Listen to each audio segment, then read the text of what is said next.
Donc, bonjour à tous, chers participants. Je me présente, Anaïs Nguyen, et je suis conseillère en développement des marchés internationaux à la Chambre de commerce du Montréal métropolitain. Donc, nous vous souhaitons la bienvenue à ce webinaire de la série Rencontre internationale Desjardins, qui porte aujourd'hui sur la première édition du Sommet de la finance durable, ainsi que la 8e édition du Forum FinTech Canada, deux événements incontournables de l'automne avec Finance Montréal. Donc, permettez-moi tout d'abord de remercier nos partenaires, à commencer par Desjardins, notre commanditaire en titre, ainsi que notre partenaire Développement économique Canada pour les régions du Québec pour son soutien à l'ensemble de nos activités en commerce international. Donc, j'aimerais prendre aussi un court instant pour vous mentionner que si vous avez des questions, vous pouvez les poser dans la boîte de Q&A en bas de votre écran. Il y a aussi un sondage en cours qui est apparu sur votre écran et on vous invite fortement à le remplir. Donc maintenant, je vais vous présenter nos conférenciers. Donc Florian Roule, directeur principal responsable de finances durables, ainsi que Mathieu Lambert, directeur développement FinTech. Donc messieurs, je vous invite maintenant à prendre la parole. Merci beaucoup Anaïs pour l'introduction. Bonjour Florian. Hello Mathieu. Donc, merci à tous d'être là avec nous ce matin. La Chambre de commerce a gentiment partagé la liste des participants avec nous avant le début de l'événement. Puis, j'étais bien content de constater que ce n'est pas notre audience habituelle. Donc, peut-être que certains d'entre vous n'ont jamais entendu vraiment parler de Finance Montréal. Puis, aujourd'hui, on va vous parler de nos deux grandes conférences internationales. Donc, permettez-moi de prendre peut-être 2 minutes là, pour débuter, pour juste vous parler brièvement de ce que c'est Finance Montréal. Donc, Finance Montréal, on est la grappe industrielle des services financiers du Québec. Donc, nous avons actuellement 50 membres qui sont des banques canadiennes, des assureurs, des grands gestionnaires de fonds, des universités, des associations, le régulateur et même maintenant des entreprises technologiques. Donc, notre mission, c'est vraiment de promouvoir puis de développer la place financière du Québec.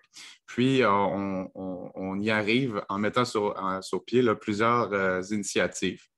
Donc, premièrement, on a notre division pour le développement FinTech. On a mis en place le Forum FinTech Canada, la Station FinTech Montréal, qui est un incubateur de start-up. Mais maintenant, on a un programme d'accélération pour les start-up en FinTech à la Station FinTech Montréal. On développe aussi une pratique en finance durable, dont Florian pourra nous parler plus en détail dans les prochaines minutes. On a aussi notre équipe CFI, donc Centres financiers internationaux, qui est une équipe de prospecteurs qui cherche à attirer des emplois puis des institutions financières internationales à venir établir des opérations à Montréal. Donc, donc, voici un petit peu là, un bref aperçu de ce qu'est Finance Montréal. On a été fondé en 2010 pour votre information. Donc, laissez-moi je vais vous introduire là, très rapidement mon collègue Florian. Florian, tu es le directeur principal et de la stratégie puis responsable de la finance durable chez Finance Montréal. Peux-tu te présenter brièvement puis nous dire un peu en quoi consiste ton rôle à ce niveau-là? Oui, absolument.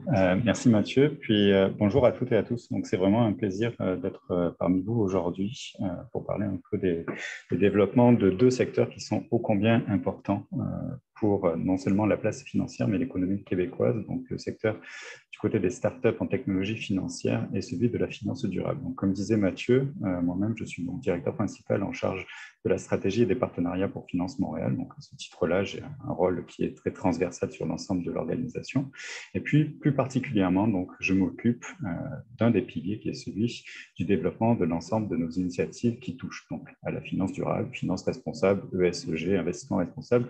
Je suis sûr et certain que vous avez toutes et tous entendu parler un peu de cela au cours des dernières semaines, des derniers mois, avec malheureusement tous les événements qu'on connaît qui sont reliés au changement climatique, aux épisodes météorologiques extrêmes. On voit qu'il y a une accélération de ces phénomènes-là.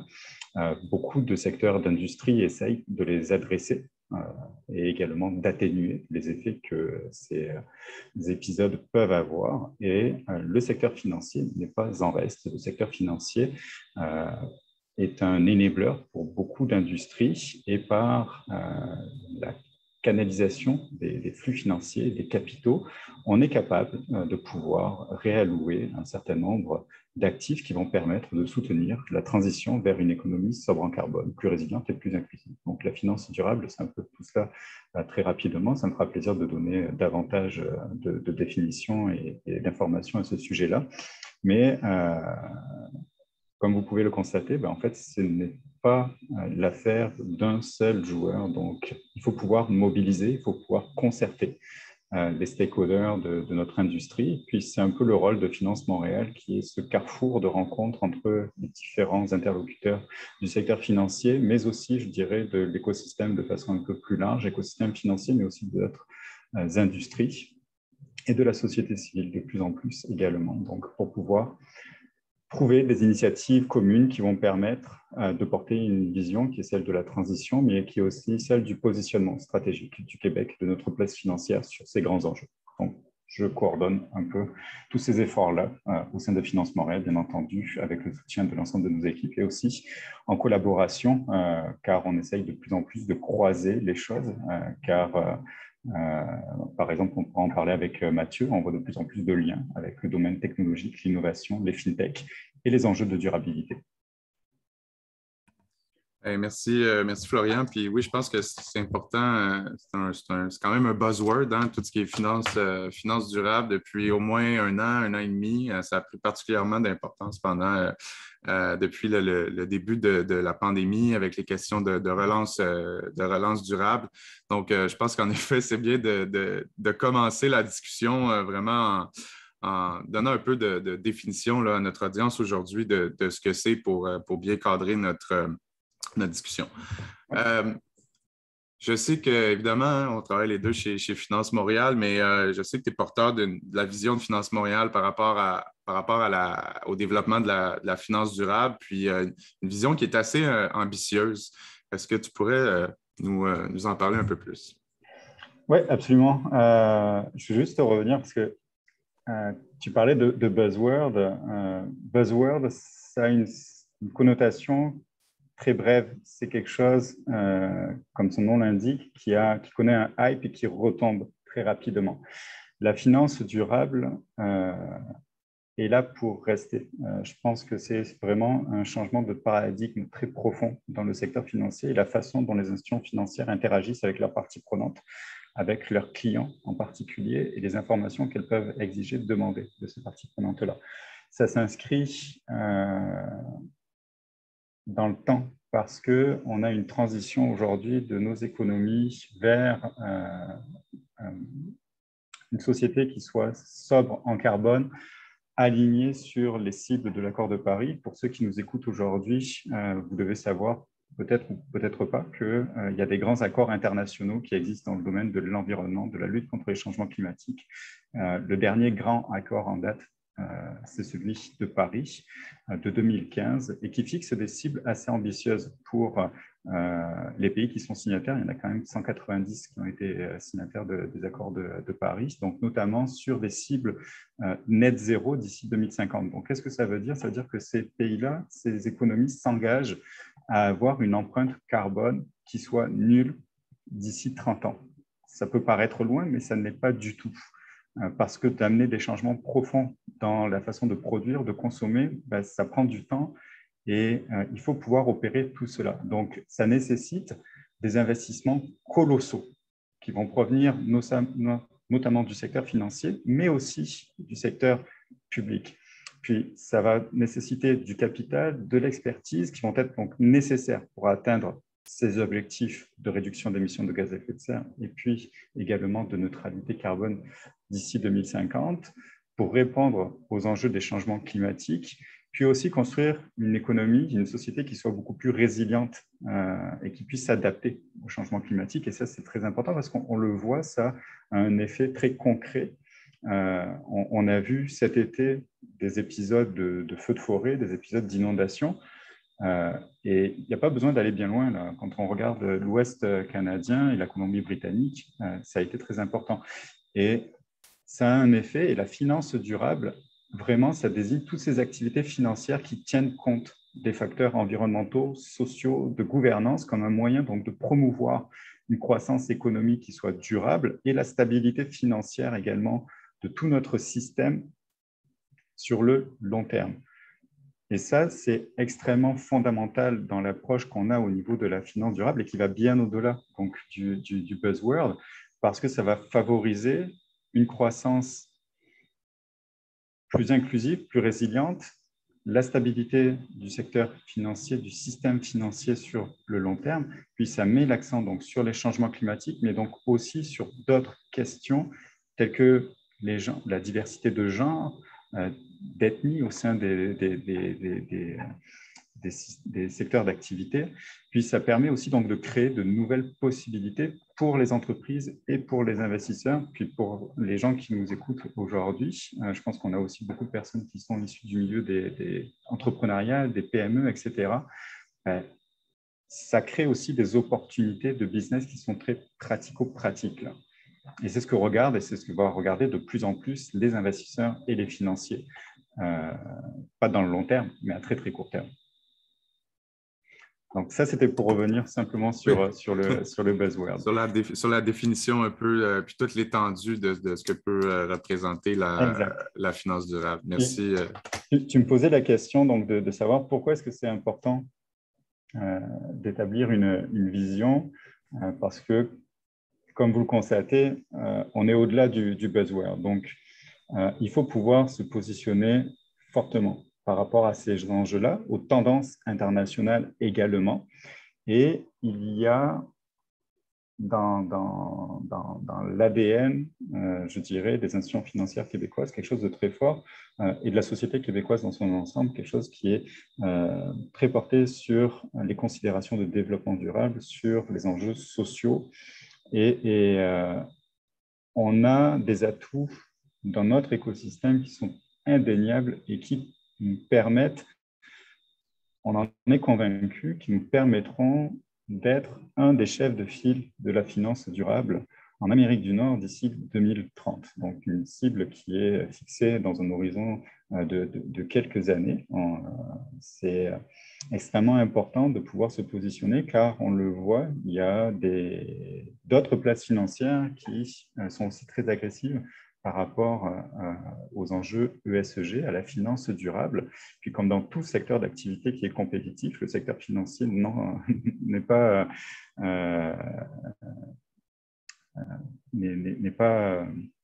est également concerné, là, je dirais, là, par rapport à tout cela.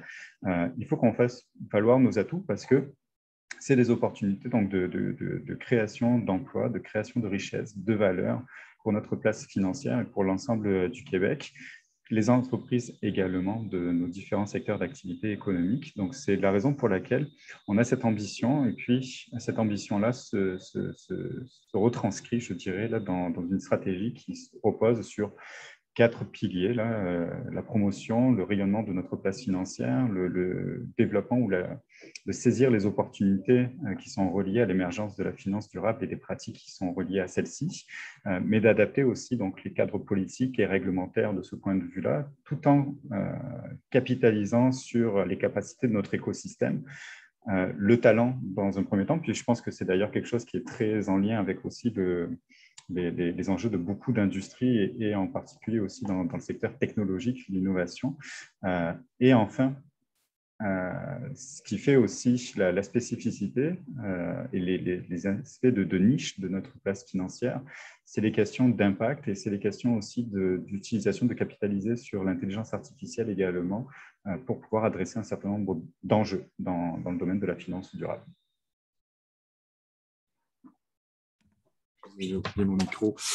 Merci Florian pour cette explication, puis vraiment de nous partager la vision de Finance Montréal par rapport à ça. On voit aussi que c'est un enjeu qui est très collectif, qui va demander beaucoup de collaboration.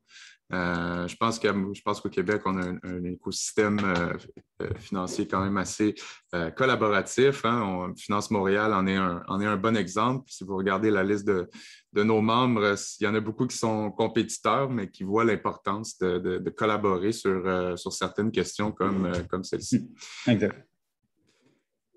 Puis, bon, je sais que tu en as déjà parlé un petit peu, mais Mais pourquoi c'est important pour une ville comme Montréal de bien se positionner puis d'être forte au niveau international à ce niveau-là? Est-ce que tu peux nous en dire un petit peu plus là-dessus? Ouais. C'est important de se positionner parce que les choses avancent très, très vite dans le domaine de l'ESG, de la finance durable, comme dans beaucoup de secteurs d'activité en émergence. C'est souvent les first movers, là, les premiers joueurs à avancer qui vont avoir un avantage de ce point de vue-là. On est tout à fait conscient que notre place financière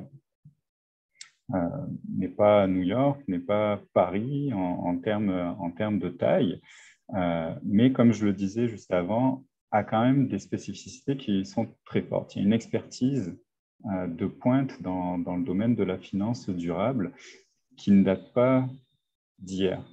C'est vraiment un leadership historique, je pense qu'on a au Québec sur ces questions-là. On peut penser tout simplement au mouvement Desjardins qui a plus de 120 ans d'existence maintenant et qui est la plus grande coopérative financière en Amérique du Nord. Puis je pense que si cette coopérative financière-là a été créée au Québec, ce n'est pas pour rien. C'est parce qu'il y a, comme je le disais, quelque chose de très particulier dans les valeurs de la société québécoise, qui fait qu'on a une institution financière tout à fait à part dans le paysage nord-américain qui a vu le jour. Donc, cela pour dire que ce leadership est vraiment ancré très, très profondément et historique, mais comme dans beaucoup de secteurs en émergence et où la compétition est très forte, il faut pouvoir faire connaître nos atouts et faire reconnaître cela. Donc, c'est ce qu'on vise à faire à travers Finance Montréal et l'ensemble de nos initiatives. On aura l'occasion peut-être de revenir un peu après ensemble, Mathieu, sur nos deux grandes conférences qui ont vraiment un volet de rayonnement international de l'expertise québécoise. Mais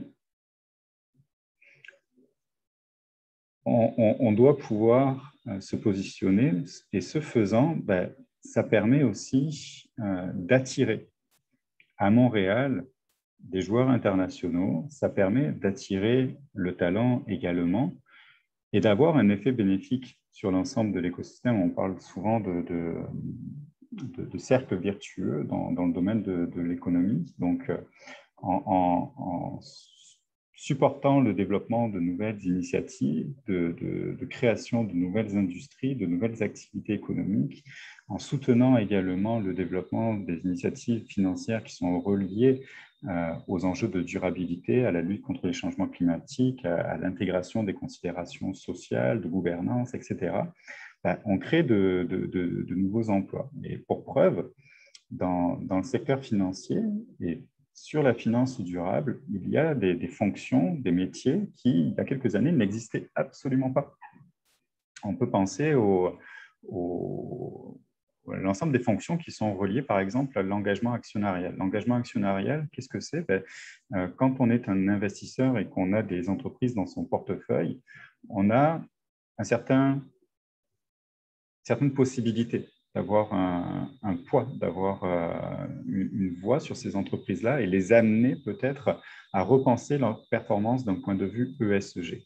Et il y a des hommes et des femmes dont le métier, c'est d'exercer des droits de vote pour des investisseurs institutionnels et de traduire ces droits de vote-là à travers des politiques d'engagement actionnarial, donc amener certaines entreprises à typiquement s'orienter vers une transition net zéro d'ici 2050 pour cadrer avec les objectifs de l'accord de Paris, parce que l'institution financière, l'investisseur institutionnel lui-même aussi a pris des engagements par rapport à ces cibles-là. Donc, il veut s'assurer que ces prises de position, que ces portefeuilles d'investissement ont une certaine intensité carbone à un instant T, puis va diminuer graduellement pour atteindre une neutralité carbone d'ici 2050. Donc, pour avoir cet impact-là, c'est nécessaire que les entreprises qui sont dans leur portefeuille d'investissement elles aussi, se mettent dans un chemin de transition, donc diminuent leur empreinte carbone progressivement dans leurs opérations, dans leurs processus, dans leur chaîne d'approvisionnement, etc.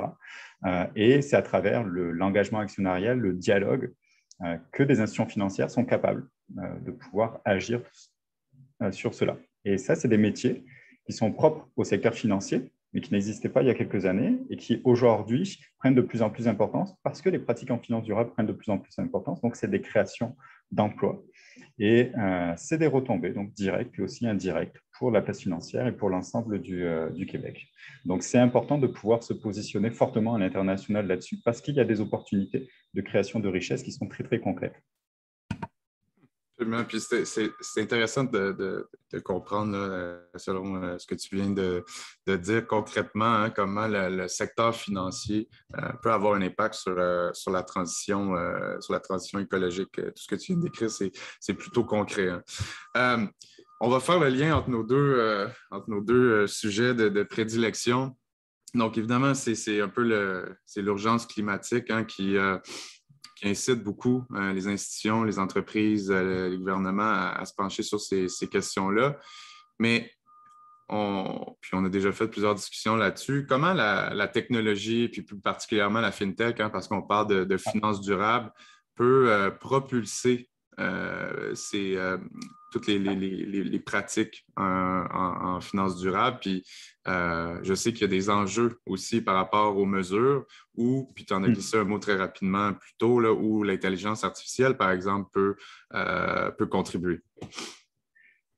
C'est là, vraisemblablement, où on a une opportunité incroyable, je pense, à Montréal et au Québec, car on a, puis tu peux, je pense, en parler bien mieux que moi, Mathieu, un écosystème FinTech qui est quand même très intéressant, avec des entreprises qui sont présentes dans différents segments. D'ailleurs, peut-être que tu pourrais en dire quelques mots là-dessus là, pour décrire un peu les entreprises qu'on retrouve. Mais le domaine de la finance durable, comme d'autres domaines en émergence, est confronté à ses propres enjeux. Les questions de normalisation de l'information extra-financière, donc c'est-à-dire toute donnée qui se rapporte au développement durable, à l'environnement, à la diversité, à l'inclusion, etc. Aujourd'hui, il n'y a pas une seule et même façon de faire. Donc, si vous vous mettez dans les souliers d'un investisseur ou d'un financier, quand on souhaite pouvoir comparer la performance d'une entreprise A versus une entreprise B sur ces questions-là, l'entreprise A et l'entreprise B peuvent divulguer leur information selon plusieurs méthodes, selon plusieurs cadres d'analyse. Et donc, très, très compliqué de pouvoir comparer des pommes avec des pommes de ce point de vue-là, ou voire même des variétés de pommes entre elles.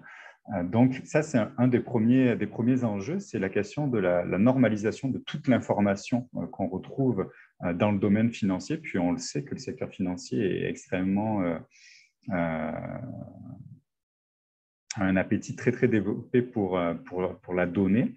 Et donc, ça amène des enjeux également au niveau de la gouvernance de ces données-là, de la qualité donc, de l'information et les technologies qui sont reliées à la science de données peuvent apporter des réponses très concrètes à ces préoccupations-là, notamment pour donc améliorer tout ce qui va être relié à la collecte et à l'analyse de données extra-financières, de pouvoir élaborer des scénarios de décarbonation des portefeuilles d'investissement, parce que c'est quelque chose, une science qui est aussi en elle-même très compliquée.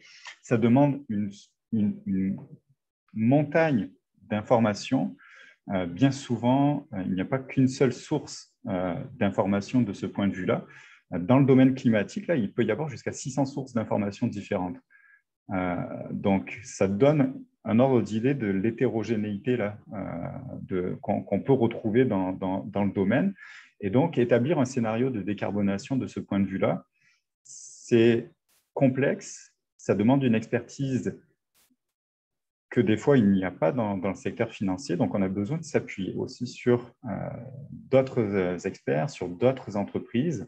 Et les fintechs, de ce point de vue-là, sont bien positionnées car elles comprennent très bien la réalité du secteur financier, les opérations, les processus internes. Et puis, souvent, elles apportent une réponse à un pain qui est identifié des fois depuis bien longtemps, mais qui est rarement adressé des fois en interne par les institutions financières. Il y a beaucoup plus d'agilité dans le secteur fintech, dans les startups. On est capable d'avancer beaucoup plus rapidement, d'amener l'innovation très rapidement aussi dans une mise en marché, de l'opérer au sein des processus.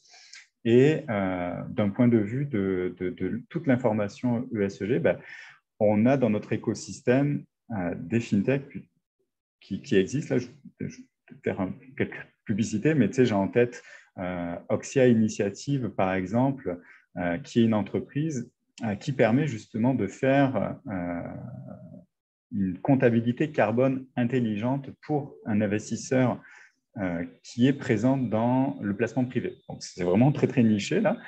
Mais bien souvent, le placement privé, c'est un peu la boîte noire. On a peu d'informations qui arrivent de la part des entreprises, si ce n'est bien entendu l'information financière, mais tout ce qui est information extra-financière, c'est compliqué d'avoir cette donnée-là, de mesurer l'empreinte carbone, etc. Donc, Oxia Initiative, eux, qui est une fintech québécoise, permet justement donc d'aller chercher toute cette information-là, de l'analyser, d'établir le bilan carbone des investissements qui sont réalisés par des VC en particulier.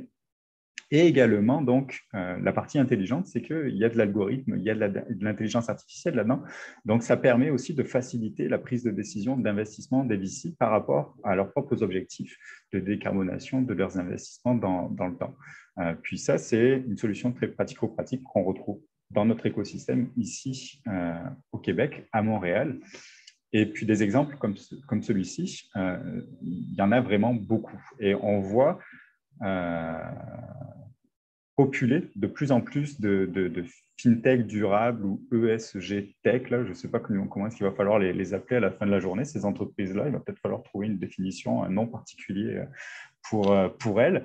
Mais avec l'émergence de l'ESG, de la finance durable, forcément, il y a des opportunités de business. Puis du coup, il y a des entreprises qui sont créées dans cette niche-là. Et qui aujourd'hui connaissent aussi de beaux succès. Donc, pour résumer, je pense qu'on peut dire que c'est une question d'établir des standards, d'établir des indicateurs, mais aussi de manipuler des grands volumes de données. Ce que, en effet, la FinTech, puis particulièrement l'intelligence artificielle, là, peuvent venir contribuer à cela. Oui. En fait, je compléterai en disant aussi, donc l'évaluation, c'est important, mais la mesure aussi des impacts est tout autant. Car on parle depuis tantôt de décarbonation, de trajectoire net zéro, de lutte contre les changements climatiques, atténuation des phénomènes météorologiques extrêmes, du rôle du secteur financier là-dedans. Mais comme on dit bien souvent, il faut que les bottines suivent les babines. Donc, il faut pouvoir évaluer très concrètement si ce qu'on dit, ce qu'on fait a une influence sur l'inflexion de la courbe des émissions de gaz à effet de serre, le maintien d'un niveau global de hausse des températures dans un seuil qui est acceptable, 1,5 degré.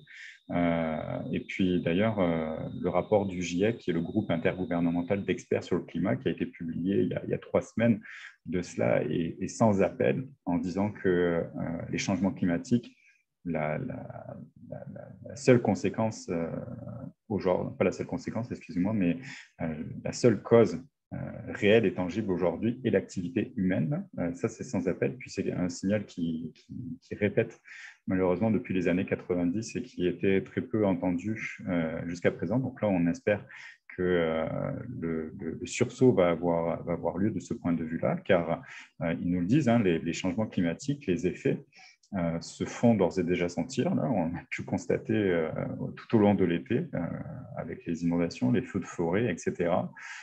Mais surtout, si on arrêtait demain toute émission de gaz à effet de serre, la hausse des températures se maintient, continuerait de monter graduellement. Les effets des changements climatiques continueraient à se faire ressentir parce qu'il y a une certaine inertie du climat.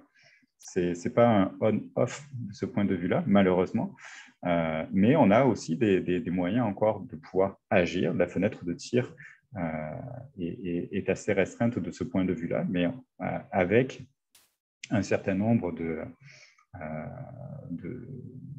de gestes très concrets qui doivent être posés de ce point de vue-là, dans le domaine du transport, dans le domaine du bâtiment, de l'agriculture, etc. On est capable de pouvoir avoir un impact. Et cet impact-là doit être mesuré. Et ça, c'est extrêmement important. Et c'est l'un des grands enjeux aujourd'hui qu'on a, auxquels on fait face, là, c'est de pouvoir évaluer tout cela, de pouvoir le suivre dans le temps. Et donc, la donnée, l'information, l'intelligence artificielle peut être mobilisée justement pour le suivi des impacts. Puis c'est d'ailleurs l'un des thèmes qu'on abordera lors du sommet de la finance durable du 4 au 8 octobre prochain. Absolument. Puis avant qu'on en parle un petit peu plus, tu as parlé de Oxia Initiative, puis des différentes initiatives de Finance Montréal, puis de la station FinTech pour le développement là, du secteur FinTech, mais aussi du secteur de la finance durable, puis on le croise de plus en plus. Donc, une des initiatives qu'on a mis en place par rapport à ça avec la station FinTech, c'est le programme numérique Québec-France, dont la première cohorte a eu lieu ce printemps. Donc, et il a donné une saveur ESG Finance durable. Donc, c'est un programme, hein, donc on a fait un appel de candidature, on a reçu des candidatures de start-up. Puis, on a sélectionné une majorité de startups qui avaient, évidemment, c'était tous des fintech, mais qui avaient vraiment un produit qui était en lien avec la finance durable, dont Oxia Initiative que tu as parlé. On a aussi eu du Québec Aquantix, qui était dans le programme. Puis en fait, ce programme-là, hein, le nom le dit, Québec-France, donc c'est un programme qui vise à supporter les fintechs québécoises à s'exporter vers la France et les fintechs françaises à s'exporter vers le Québec. Donc, on a aussi eu des startups françaises dans le secteur de la finance durable qui sont intéressées par le marché québécois, qui ont participé à ce programme-là. Donc, ça, c'est vraiment un des éléments là, concrets qu'on a mis en place. Il va y avoir une prochaine mouture du programme numérique Québec-France qui ne sera pas nécessairement en lien avec l'ESG cette fois-ci, mais je tenais quand même à le mentionner à notre audience aujourd'hui. S'il y a parce que bon, on a une saveur internationale au webinaire aujourd'hui, donc ça, c'est vraiment une des initiatives pour le développement international des fintechs que Finance Montréal met en place. Donc, il va y avoir une prochaine cohorte là, qui devrait être annoncée là, quelque part fin 2021, début 2022. Donc, soyez à l'affût de cela. Donc, Florian, Finance Montréal, justement, puis peut-être que les gens connaissent le Forum FinTech Canada qu'on organise depuis 2013 maintenant, mais on fonde notre deuxième grande conférence internationale cette année. C'est vraiment toi qui as la tête de cette initiative-là.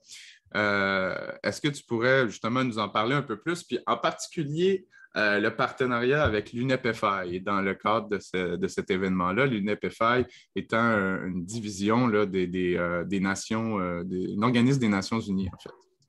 Oui, écoute, avec grand plaisir. Je vais essayer de ne pas être trop long là-dessus, mais on parlait de rayonnement, on parlait de faire connaître et reconnaître l'expertise, les atouts qu'il y a dans notre place financière et plus largement au Québec. Et donc, quelle meilleure façon de showcaser cette expertise qu'au travers d'une grande conférence internationale. Au même titre que le Forum FinTech Canada qu'on organise, tu le disais Mathieu, là, depuis 2013 déjà, là, ça commence à faire. Puis, je n'étais pas chez Finance Montréal à l'époque, mais les personnes qui étaient là disaient qu'au départ, c'était 200, même pas, quelques centaines, à peu près 200 à la première édition. Qui se réunissaient dans une salle de conférence tout à fait obscure, dans un demi-sous-sol à Montréal, qui était davantage des geeks et des aficionados de l'innovation, de la technologie, de la data. Et puis aujourd'hui, c'est rendu le plus grand événement en FinTech au pays, avec, lors de la dernière édition en présentiel, là, ça semble être une éternité, c'était avant la pandémie et en 2019, mais il y avait quand même 2000-2500 participants qui étaient là sur les 2 jours du forum, une centaine de conférenciers internationaux, et puis une cinquantaine de startups aussi présentes qui exposaient la zone d'innovation que tu as animée. C'est vraiment devenu un événement majeur. Et donc, bien humblement, ce qu'on essaye de recréer, c'est toute cette émulsion autour de la finance durable, pour toutes les bonnes raisons que je vous citais jusqu'à présent. Les changements climatiques sont le facteur qui accélère la transition du secteur financier de ce point de vue-là, bien entendu. Mais aussi, c'est des opportunités de faire valoir cette expertise-là. Et pour la première édition, on a eu cette chance incroyable de pouvoir collaborer donc avec l'UNEP-FI que tu nommais, qui est peut-être un organisme que pas beaucoup de personnes autour de la table aujourd'hui connaissent. C'est le programme des Nations Unies pour l'environnement, mais le volet finance. Il faut savoir qu'on essaye d'adresser les enjeux climatiques, environnementaux dans l'ensemble du secteur financier. Donc, ça veut dire, oui, le secteur de l'investissement à travers les gestionnaires d'actifs et les investisseurs institutionnels. Donc, par exemple, les grands fonds de pension, les grands régimes de retraite de ce monde, mais aussi le secteur bancaire en tant que tel, donc les institutions financières, et puis le domaine de l'assurance, en particulier l'assurance de dommages, qui, comme vous pouvez vous en douter, subit directement les effets des changements climatiques. Je pense qu'il y a beaucoup d'actuaires qui doivent avoir des cheveux blancs ou qui doivent s'arracher les cheveux qu'ils ont sur la tête là, quand ils pensent à l'impact des changements climatiques sur des portefeuilles des compagnies d'assurance et de mesurer justement l'incidence, l'impact que ça peut avoir. On le voit là, les infrastructures sont mises à mal par les épisodes météorologiques extrêmes, etc. Puis il y a des gros enjeux d'assurabilité dans pas mal de secteurs d'activité et notamment le secteur agricole. On constate que malheureusement, des fois, il y a des exploitants agricoles qui ne peuvent plus être assurés du fait d'épisodes d'inondations, d'événements météorologiques, de grêles, de tempêtes qui ont mis à mal des cultures, etc. Ça passe une fois, ça passe 2 fois, 3 fois, là, les assureurs commencent à dire soit la prime augmente drastiquement, soit malheureusement, là, on ne peut plus vous assurer. Et donc, le programme des Nations Unies pour l'environnement chapeaute un peu toutes les discussions d'un point de vue international sur les considérations climatiques et environnementales. Et ils organisent aux 2 ans ce qu'on appelle les tables rondes régionales de l'UNEP-FI. Donc, il y en a 5 à travers le monde. Il y a l'Europe, il y a l'Asie, l'Afrique, le Moyen-Orient, l'Amérique latine et l'Amérique du Nord. Et donc, pour cette année, on collabore donc étroitement avec l'UNEP-FI de façon à intégrer dans la programmation du sommet pour la finance durable la table ronde régionale nord-américaine de UNEP-FI, qui est un véritable forum de discussion entre les institutions financières, les parties prenantes également de notre industrie sur, oui, le climat, le net zéro, mais aussi sur d'autres enjeux qui sont spécifiques à notre secteur d'activité. On va parler, par exemple, de la nécessité de construire un secteur bancaire qui soit certes plus durable, mais plus inclusif, plus résilient également. On va parler de capital humain, d'équité, de diversité, d'inclusion, de transition juste aussi, parce que quand on parle de conduire notre économie vers une économie qui soit décarbonée ou faible en émissions de CO2, il faut s'assurer que personne ne reste sur le banc sur la touche de ce point de vue-là, que ça ne se fasse pas au détriment de certaines communautés, etc. Donc ça, c'est aussi un aspect qui est très, très important. On va parler aussi de la façon d'adresser les risques climatiques dans le secteur financier. Donc, modéliser justement ces risques-là quand on est une institution financière et quand on gère la trésorerie de l'institution financière, c'est des choses qui sont extrêmement complexes. Donc, il faut pouvoir les intégrer d'un point de vue de la gestion de risque. Et on va parler aussi de tout ce qui a trait donc à la préservation de la biodiversité et la valorisation du capital naturel qui est en lien direct. Il y a une interaction très forte aussi avec les changements climatiques. L'un ne va pas sans l'autre. Et tous ces enjeux-là vont être adressés donc, du 4 au 8 octobre prochain à travers le premier sommet où on attend plus de 1000 participants, donc ça va être virtuel bien entendu.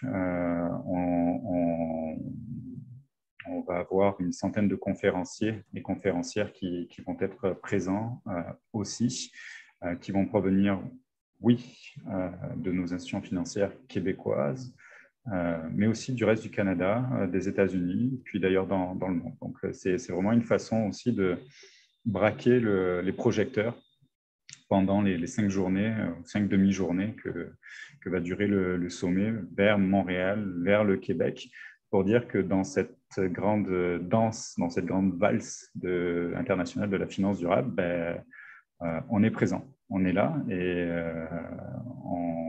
on frappe au-dessus de la ceinture, comme on dit. Question. Écoute, je pense que c'est un excellent avant-goût. Hein. Puis, je tiens à rappeler à tout le monde qui est présent ce matin que le Sommet de la finance durable, c'est un événement virtuel, mais c'est un événement gratuit aussi. Donc, vous pouvez dès maintenant vous inscrire. Même pas besoin de demander à votre patron de mettre ça sur votre compte de dépenses. Donc, vous pouvez déjà cliquer dans le lien qu'Anaïs a partagé dans le chat pour vraiment venir écouter des grands experts locaux et internationaux, puis vraiment approfondir là, tous les enjeux dont Florian vient de discuter avec nous. Donc, Florian, on a un public de PME aujourd'hui. Donc, est-ce que tu pourrais nous dire brièvement pourquoi les PME devraient se sentir concernées par les enjeux de la finance durable, puis comment ils peuvent contribuer, mais aussi en profiter, si je peux dire ça comme ça, au niveau des opportunités d'affaires? C'est une bonne question, mais je dirais que c'est pas les PME et les entrepreneurs et les hommes et les femmes qui sont dans les entreprises ne doivent pas se préoccuper des enjeux de la finance durable. Ils doivent avant tout se préoccuper des enjeux qui sont reliés au développement durable, au changement climatique et de voir quelle incidence ceux-ci ont sur leur entreprise, quels sont les risques qui sont associés au changement climatique par rapport à leurs opérations, par rapport à leurs processus, à leur chaîne d'approvisionnement, etc. Et quelles sont les opportunités qui sont reliées aussi au changement climatique. Parce qu'on en a parlé quand on expliquait l'émergence du secteur fintech, du secteur de la finance durable, pardon, où on voit que les fintechs s'engouffrent là-dedans parce qu'il y a une opportunité de business aussi. Les changements climatiques présentent un certain nombre d'opportunités aussi de ce point de vue-là. Puis le Québec est d'ailleurs très bien positionné du côté des clean tech, donc les entreprises là, qui fournissent des technologies propres qui sont adaptées à certains enjeux environnementaux. Hier encore, là, on présentait une entreprise basée à Québec qui est spécialisée dans, puis ça c'est vraiment très niché là, mais c'est dans l'aquaculture, la culture de la crevette plus particulièrement, mais c'est vraiment tout le big data qui est utilisé à la culture de la crevette. Donc, on sait en temps réel ce que, et puis d'un point de vue durable, bien entendu aussi, mais on sait la quantité exacte de crevettes qui est produite, ce qu'elles ont consommé, la traçabilité est assurée de ce point de vue-là. L'intelligence artificielle est utilisée, puis je me demande même sur la traçabilité si la blockchain ne serait pas utilisée également. Mais on voit des des entreprises très, très innovantes dans le domaine cleantech, technologie propre au Québec, et ce, dans beaucoup de segments de marché. Donc ça, c'est un exemple qui me vient en tête et qui m'a fait sourire hier parce que je n'avais absolument aucune idée que ça pouvait exister là. Et puis, on voit vraiment qu'il y a de l'innovation de partout. Et ça, c'est quelque chose qui est très fort au Québec. Maintenant, la question de savoir pourquoi est-ce que les PME elles doivent se préoccuper des changements climatiques, développement durable, c'est parce que, d'une part, effectivement, comme je le disais, ça peut avoir une incidence négative comme positive sur leurs opérations. Au-delà des changements climatiques, ce qu'on sait, puis beaucoup de littérature scientifique ou financière l'ont démontré. Il y a énormément d'études qui ont été réalisées à ce sujet-là. Par exemple, des entreprises qui laissent davantage de place à l'équité, à la diversité, à l'inclusion au sein des équipes, sont des entreprises qui sont relativement plus innovantes que leurs pairs. Pourquoi ? Parce que tout simplement, un processus créatif, il vient de la diversité de points de vue. Et les entreprises qui sont plus innovantes sont des entreprises qui ont tendance à surperformer également par rapport à leurs pairs. Sont des entreprises aussi qui sont davantage résilientes, donc encaissent beaucoup plus facilement un choc externe, une crise, peu importe d'où elle vient, mais on voit que ce sont des entreprises qui sont plus résilientes. Et aussi, ce sont des entreprises qui sont davantage recherchées par les investisseurs et par les financiers parce que justement, elles offrent un profil de risque versus rendement qui est plus intéressant que les autres.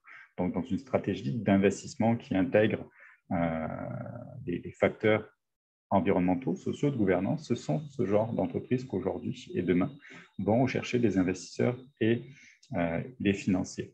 Donc, il y a une réelle opportunité pour les PME de s'aligner sur des objectifs environnementaux, sociaux, de gouvernance qui sont forts, de s'inscrire dans une trajectoire bas carbone, des cibles de réduction d'émissions de gaz à effet de serre, parce que si elles ne le font pas, elles sont peut-être, ces entreprises-là, amenées aussi à disparaître d'ici quelques années. Là, ça, c'est pas impossible. Puis, à se priver aussi de sources de financement et de capital, parce qu'on le voit, il y a une réallocation des flux de capitaux dans les marchés financiers vers des cibles qui sont alignées sur les accords de Paris, on en a parlé, je ne vais pas y revenir, mais on va rechercher à soutenir des entreprises qui sont alignées par rapport à cela.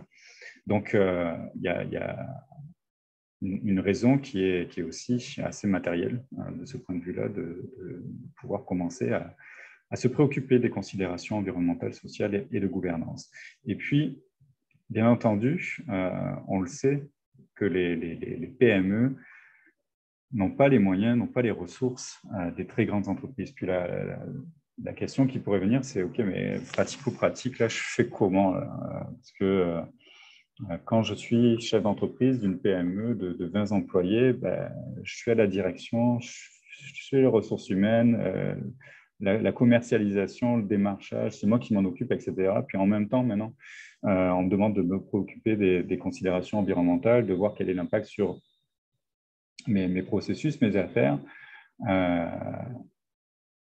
Ce que je dirais, c'est avant tout là, de commencer à faire un bilan de ces émissions de gaz à effet de serre, un bilan carbone, ce qu'on appelle. Et il y a beaucoup d'expertise dans le milieu qui existe, qui peut accompagner les PME de ce point de vue-là, à s'engager dans une démarche de comptabilisation de ces émissions de gaz à effet de serre, ce qu'on appelle avant tout sur un scope 1, 2, les émissions directes, les émissions indirectes, donc directes qui sont émises par l'entreprise elle-même dans sa façon de produire, de consommer, sa chaîne d'approvisionnement, etc. Et les émissions indirectes qui sont reliées à l'utilisation de son produit, de son service, etc. Donc, avant tout, de commencer à s'inscrire dans une démarche de bilan carbone, je pense que c'est extrêmement important pour commencer à s'éduquer, à se sensibiliser par rapport à ces questions-là. Puis, bien souvent, ça met en lumière des choses dont on n'avait absolument pas idée. Et à travers ce bilan carbone-là, la prochaine étape, ça c'est le deuxième point, c'est de commencer à avoir de l'accompagnement, donc à préparer son plan de transition, de voir si dans nos intrants, par exemple, il y aurait des substituts qu'on pourrait utiliser qui sont bien moins intenses en carbone, etc. Donc, il y a un accompagnement qui peut se faire progressivement pour amener aussi donc, les PME sur une trajectoire de ce point de vue-là. Puis ça, c'est peut-être le conseil là, que je pourrais donner à tout chef d'entreprise, PME, c'est de commencer à s'engager dans une démarche bas carbone, faire sa comptabilité de ce point de vue-là dans un premier temps, et ensuite s'adjoindre les ressources externes. Il y a beaucoup d'accompagnement qui est offert par des gouvernements. Si vous travaillez avec Investissement Québec a lancé sa stratégie de compétitivert il y a de cela quelques mois. Allez frapper à la porte d'Investissement Québec, parlez-leur de vos préoccupations d'un point de vue environnemental, et puis ils ont aussi des experts en interne là, qui peuvent aussi commencer à vous accompagner, vous conseiller sur toutes ces questions-là. Je ne sais pas si ça répond à ta question. Mais... Absolument. Puis écoute, c'est assez pratico-pratique. Merci beaucoup. Je pense que ça donne des bonnes indications où commencer. Puis comme on le disait précédemment, tous les enjeux de finances durables, beaucoup d'enjeux de la finance durable vont être davantage discutés lors du sommet de la finance durable. Définitivement, la finance durable, l'ESG, c'est une tendance en FinTech. Puis permettez-moi, il nous reste peu de temps, mais juste de vous glisser un mot sur la prochaine édition du Forum FinTech Canada aussi, pour faire un lien là, avec notre thème d'aujourd'hui. Donc, Finance Montréal, hein, on veut contribuer vraiment au positionnement international de la place financière de Montréal, que ce soit par des initiatives en finance durable, mais aussi en FinTech. Au fil des années, ça s'est fait à travers des missions commerciales pour amener les entreprises à se développer dans d'autres pays, mais beaucoup aussi par cette vitrine là, internationale, cette plateforme internationale qui est le Forum FinTech Canada, qui attire l'attention sur le contexte canadien et même québécois. Hein. C'est un événement qui s'est tenu de 2013 à 2019 au Palais des Congrès de Montréal, qui attirait une audience canadienne et internationale. Donc, première édition virtuelle qui va se tenir du 27 au 29 octobre prochain. Donc, il y a déjà beaucoup de thèmes qui seront abordés, qui ont été publiés sur notre site web, forumfintechcanada.com. Donc, on a 3 thématiques principales là, pour chacune des journées. Donc, on a les services financiers as a service, donc Financial Services as a Service. On a aussi la cybersécurité et les données. Puis finalement, les cryptos, monnaie et les finances décentralisées. Donc, puis, encore une fois, juste pour faire un lien avec notre audience aujourd'hui, on voit une tendance aussi dans les nouvelles FinTech à s'attaquer au marché des PME, donc à mettre en place des produits qui permettent aux PME d'accélérer leur transformation numérique à des coûts qui sont accessibles pour les PME, hein, parce que Florian l'a dit, ils n'ont pas les mêmes ressources que les grandes entreprises. Donc, ça, c'est une tendance qu'on observe en ce moment, autant à travers notre accélérateur qu'à travers les différents thèmes qui vont être abordés au Forum FinTech Canada du 27 au 29 octobre. Donc, les inscriptions sont ouvertes. Vous pouvez visiter le site web. Donc, le Forum FinTech n'est pas malheureusement, par contre, un événement gratuit. Alors, si votre entreprise est commanditaire, vous pouvez vous informer, voir si vous pourriez avoir accès à des billets. Sinon, les billets sont en vente. Ils sont beaucoup moins chers qu'à l'époque où on le faisait au Palais des Congrès. Ils sont en vente là, sur notre site web. Donc, vous pouvez découvrir là, les différents thèmes. On va aussi parler beaucoup de prévention de la fraude dans le secteur des paiements, parce que la verticale des paiements en FinTech, c'est la plus développée au Canada. Donc, 21% des FinTech au Canada sont dans le secteur des paiements. Alors, on va adresser ces questions-là aussi lors de l'événement. Puis, évidemment, un nom en FinTech hein, qu'on a beaucoup entendu en 2020-2021, c'est Wealthsimple. Hein, avec l'avènement, les gens se sont beaucoup retournés vers le courtage là, individuel, donc par eux-mêmes, avec des plateformes comme Wealthsimple. Donc, on va avoir le plaisir aussi d'accueillir Michael Katchen comme keynote speaker là, lors de l'événement. Donc, cet événement-là est présenté par Portage Ventures comme partenaire partenaire principal. Puis dans le cas du Sommet de la finance durable, je tiens à saluer Desjardins, qui est le partenaire principal, mais tout l'écosystème vraiment financier québécois et canadien nous supporte dans la création de ces deux événements-là, ces deux grandes conférences qui ont vraiment comme objectif d'aider les entreprises du Québec et canadiennes à se développer à l'international, mais aussi d'attirer des entreprises de l'étranger vers le Québec et vers Montréal. Donc, je pense qu'on arrive à la fin de notre temps. Alors, c'était un plaisir pour moi de m'entretenir avec mon collègue Florian pour vous ce matin. C'était assez intéressant. C'était des questions nouvelles. Donc, nous a un peu débroussaillé tout le monde de la finance durable. Puis, comme on vous disait, là, c'est vraiment une tendance aussi au niveau de la FinTech. On ne vous a pas tout dit ce que Finance Montréal allait faire dans les prochains mois, les prochaines années pour le développement de la place financière, mais en particulier de la place de la finance durable. On vous réserve certaines annonces justement lors du sommet de la finance durable qui va avoir lieu du 4 au 8 octobre. Donc, voilà, merci d'avoir été avec nous ce matin. Merci beaucoup, Mathieu. Merci beaucoup, Florian. Si vous avez quelques instants, on a une question de la part de Daniel Jacob qui nous demande bonjour, est-ce que vos considérations à l'interne et avec les acteurs financiers de Montréal, donc de l'écosystème, incluent une potentielle implémentation future de SFDR et l'impact que cela aura sur les obligations de divulgation de mesures ESG? OK. Merci beaucoup, Daniel, pour la question. Donc, SFDR, c'est l'acronyme pour Sustainable Finance Disclosure Regulation, donc la réglementation entourant la divulgation d'informations qui sont reliées donc, aux pratiques de la finance durable, les informations extra-financières. C'est une réglementation européenne, donc mise en place par l'Union européenne. De mémoire, je pense que c'était en mars dernier qu'elle a été implémentée sur le territoire européen et qui vise vraiment à forcer un certain cadre normatif pour les institutions financières, au premier rang desquelles les gestionnaires d'actifs, les compagnies d'assurance, les banques, à fournir une information qui soit compréhensible d'un point de vue extra-financier sur les produits et les services qui sont offerts par rapport aux objectifs de durabilité. Cette réglementation-là, comme je le disais, est une réglementation qui s'impose aux firmes et aux compagnies qui exercent auprès de l'Union européenne.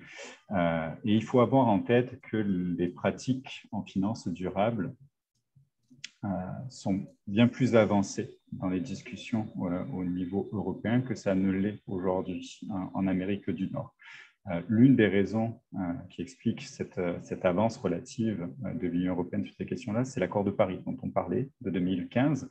Accord de Paris qui a permis l'émergence d'un triptyque très très fort pour pousser l'agenda sur les changements climatiques en réunissant les décideurs publics, les gouvernements, les industries et le secteur financier à avancer en marche concertée là-dessus. Puis, à l'inverse de ce qu'on observe en Amérique du Nord, on a une approche qui est très top-down, donc le régulateur, l'Union européenne qui impose un certain nombre de cadres normatifs, alors qu'en Amérique du Nord, c'est davantage bottom-up, où on a des acteurs du milieu qui s'approprient un certain nombre d'enjeux, de considérations, qui se concertent et qui font des propositions en ce sens-là. L'exemple de la taxonomie de transition, qui est une nomenclature qui permet de définir les investissements selon une trajectoire net zéro, on a un très bon exemple. C'est une démarche volontaire au Canada, par exemple, alors qu'en Union européenne, ça a été une démarche plutôt imposée par le législateur de ce point de vue-là, avec bien entendu la participation des institutions financières et d'autres parties prenantes, mais on voit deux approches différentes de ce point de vue-là. La réglementation européenne est une chose, puis sur les enjeux de normalisation, on en a parlé, il y a d'autres initiatives qui sont lancées et qui vont, je pense, à moyen terme être imposé après en Amérique du Nord et plus particulièrement au Canada. J'ai en tête les travaux qui sont réalisés actuellement par l'IFRS, qui est la fondation qui édicte toutes les normes publiques, comptables et privées. Et actuellement, il y a des considérations qui touchent à l'ESG qui vont être traitées par l'IFRS à travers ces travaux dans les prochaines années et qui vraisemblablement vont avoir une incidence sur les entreprises canadiennes parce que le Canada déploie les normes IFRS au pays et s'impose après aux entreprises, puis ce sera la même chose du côté de la normalisation de l'information ESG. Bien entendu, ces travaux-là, je pense qui vont être faits par l'IFRS, ne se feront pas en vase clos. Il y a un agenda international qui va être poussé, puis il y aura vraisemblablement des liens, des passerelles qui vont être faits avec d'autres juridictions, et en particulier ce que l'Union européenne a fait du côté du SFRD. Réponse un peu technique pour une question qui est un peu technique, qui, je le conçois, ne parle pas nécessairement à tout le monde qui n'est pas au fait de toutes les préoccupations dans la finance durable. Merci beaucoup Florian, merci beaucoup Mathieu. On arrive à la fin de la période de questions. Donc, je souhaitais vous remercier en tout cas pour cette heure remplie d'informations pertinentes pour nos participants. N'oubliez pas, dans le chat, on a mis le lien pour vous inscrire au Forum FinTech ainsi qu'au premier sommet de la finance durable. Donc, un grand merci pour aujourd'hui. Puis, chers participants, on espère vous revoir bientôt dans nos prochaines activités. Passez une bonne journée. Merci. Bonne journée. Merci. Au revoir.